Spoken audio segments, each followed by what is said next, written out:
गांव के एक छोटे से कुच्चे घर में साइमा अपने शौहर अली और सास के साथ रहती थी।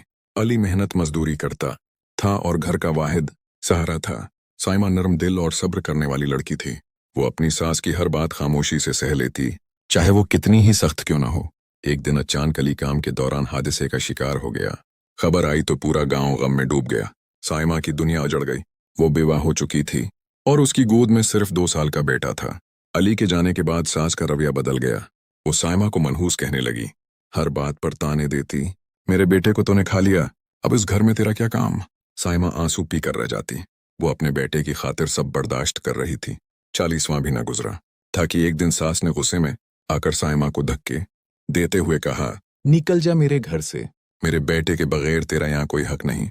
साइमा ने हाथ जोड़कर कहा, इम्मा जी, मेरे पास जाने को कोई जगह नहीं, इस बच्चे पर रहम करें। मगर सास का दिल पत्थर हो चुका था। इसने साइमा का सामान बाहर फेंक दिया और दरवाजा बंद कर लिया। बारिश हो रही थी। साइमा अपने नन्हे बेटे को सीने से लगाए दरवाजे के बाहर बैठी रोती रही। गांव के कुछ लोग ये मंजर देख रहे थे, मगर कोई बोलने की हिम्मत न कर सका। इसी वक्त गांव के बुजुर्ग हाजी साहब वहां पहुंचे। उन्होंने साइमा की हालत देखी तो सास को आवाज दी, बीबी, ये जुल्म है, कल को अल्लाह के हुजूर क्या जवाब दोगी। सास ने गुस्से से दरवाजा खोला, मगर हाजी साहब की बातें सुनकर वो खामोश हो गई। उन्होंने कहा, बेवा और यतीम का सहारा बनना सवाब है, न कि इन्हें धक्के देकर निकालना।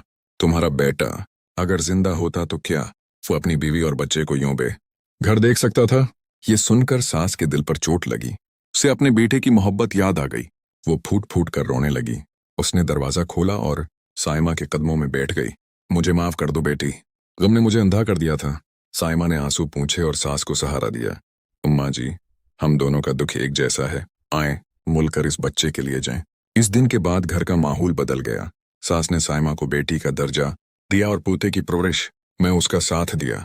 गांव वालों ने भी सीखा कि गम के वक्त किसी को धक्के देना नहीं, बल्कि गले लगाना चाहिए।